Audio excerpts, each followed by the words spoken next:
Bismillahirrahmanirrahim. Dosa-dosa yang berkaitan dengan kehidupan rumah tangga, berkaitan dengan suami ya. Banyak dosa-dosa yang berkaitan dengan suami ya.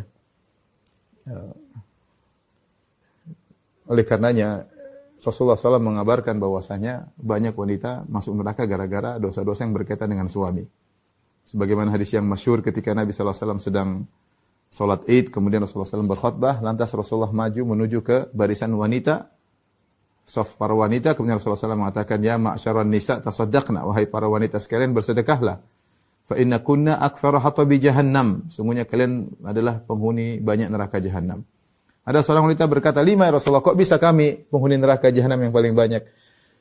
Kata Nabi, li'anna kunna takfurnal ashir, karena kalian suka melupakan atau kufur kepada suami. Itu lupa dengan kebaikan suami. Taib. Ini kelihatannya sepele, ya. Tetapi sebenarnya kufur kepada suami, tidak berterima kasih kepada suami, itu dosa besar. Kok bisa Ustaz dosa besar? Di dua sisi. Pertama, Nabi menamakan itu dengan kufur. Dia kufur kecil, bukan kufur akbar. Dia kufur asgar, kufur nikmat. Tetapi ketika Nabi menamakan suatu dosa dengan kekufuran, itu menunjukkan dosa besar. Ini yang pertama. Yang kedua, Nabi mengabarkan ini sebab banyak orang masuk neraka jahanam.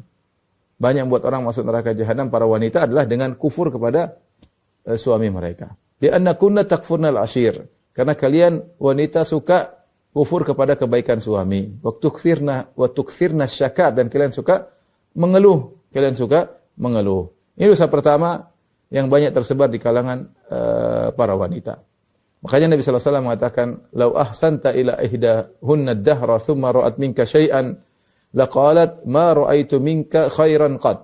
Seandainya salah seorang dari kalian wahai lelaki melakukan kebaikan kepada istrinya selama setahun penuh, kemudian istrinya tersebut melihat dia melakukan satu kesalahan, maka dia mengatakan ma ra'aitu minka khairan qad. Aku tidak pernah melihat kebaikan darimu sama sekali.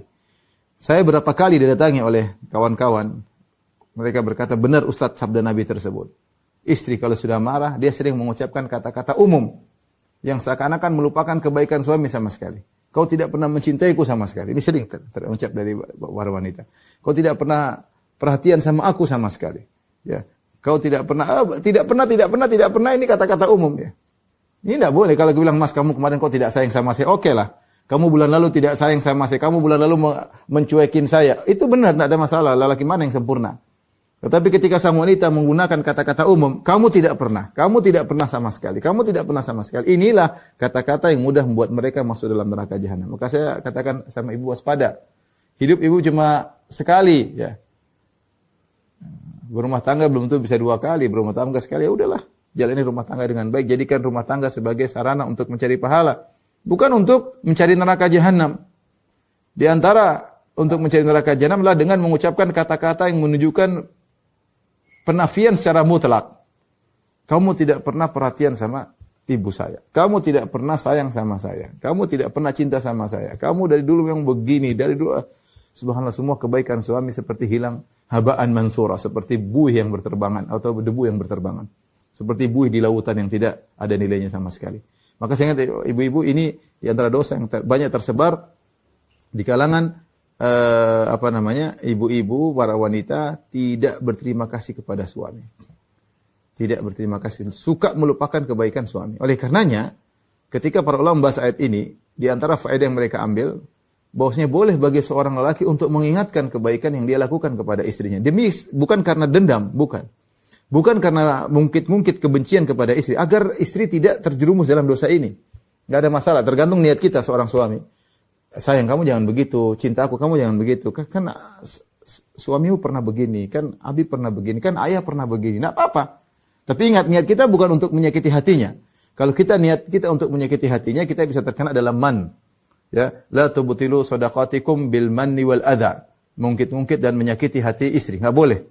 Laki-laki enggak boleh menyakiti hati. Tapi kalau dia niatnya untuk mengingatkan, enggak benar sayang.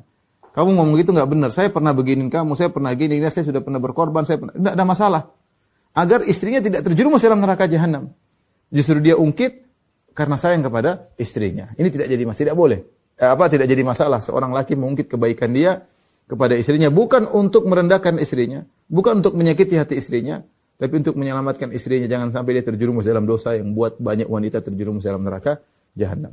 Maka ibu-ibu yang dirahmati Allah Subhanahu wa taala, jadilah pandai-pandailah jadi wanita yang pandai bersyukur. Sering lihat ke bawah ya. Suami kita tidak sempurna, suami kita punya kekurangan ya. Tapi dia sudah berjuang, dia sudah berusaha, dia sudah berkorban ya. Maka jangan kufur kepada mereka. Jangan kufur kepada mereka. Saya sampai selalu ingat ya, cerita teman saya ya. Dia cerita, Ustadz ada kawan, Masya Allah dia pernah kasih saya, kalau nggak salah kasih uang parkir sama seorang, kasih uang parkir 5.000 atau 10.000, wah didoain panjang sama tukang parkir tersebut. Semoga apa berkah, Masya Allah gini. Begitu dia pulang ke rumah istrinya, kasih 100.000 penghasilan sehari, istrinya, kok cuma segini? Maksudnya, terkadang gimana seorang wanita tidak menghargai suami sudah kerja dari pagi sampai pagi lagi. Dari pagi sampai malam kerja setengah mati, banting tulang, semua dibanting kalau bisa ya. Kemudian ternyata istrinya pulang dengan cemberut, tidak menghargai perjuangan suaminya. Ya, subhanallah. Inilah wanita seperti inilah yang mudah langsung terjun bebas ke neraka jahanam. Tidak pakai langsung direct menuju neraka jahanam. Hati-hati ibu-ibu. Tidaklah saya sampaikan ini kecuali karena saya berharap ibu-ibu sabar. Kehidupan ini memang perlu dengan ujian, perlu dengan kesabaran, sabar dengan kekurangan suami. Jangan lupa dengan kebaikan-kebaikan suami. Ya. Ingat hal tersebut. Tapi ini diantara dosa yang digampangkan oleh para wanita. Ya, di antaranya tidak bersyukur kepada kebaikan-kebaikan suami. Sementara dia pede, oh saya ikut pengajian, pede saya bantu anak yatim. Tadi saya sebutkan ada sebagian orang dia melakukan kebaikan, dia yang diingat pedenya itu dosa-dosa yang ini dia tidak pedulikan sehingga ternyata numpuk dan akan menyerang dia pada hari kiamat.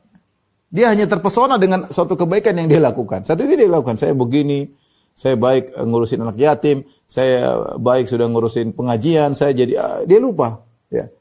Bukannya kita senang melakukan suatu kebajikan, tapi jangan membuat kita terpesona dengan amal yang kita lakukan sehingga kita lupa dengan dosa-dosa yang kita lakukan sehingga kita tidak memperbaiki diri. Syarat pertama seorang yang memperbaiki diri, dia harus sadar dia salah. Nah, kalau seorang wanita tidak sadar dia salah, itu musibah. Musibah. Anti kalau ingin menjadi wanita baik, pertama harus sadar bahwasanya anti ini salah. Tolong matikan. Anti harus sadar bahwasanya anti punya dosa-dosa. Kalau anti sudah sadar punya kesalahan, nah saat itu anti bisa memperbaiki diri. Ini poin pertama yang sangat penting, menyadari bahwasanya dirinya punya kesalahan-kesalahan terhadap suami.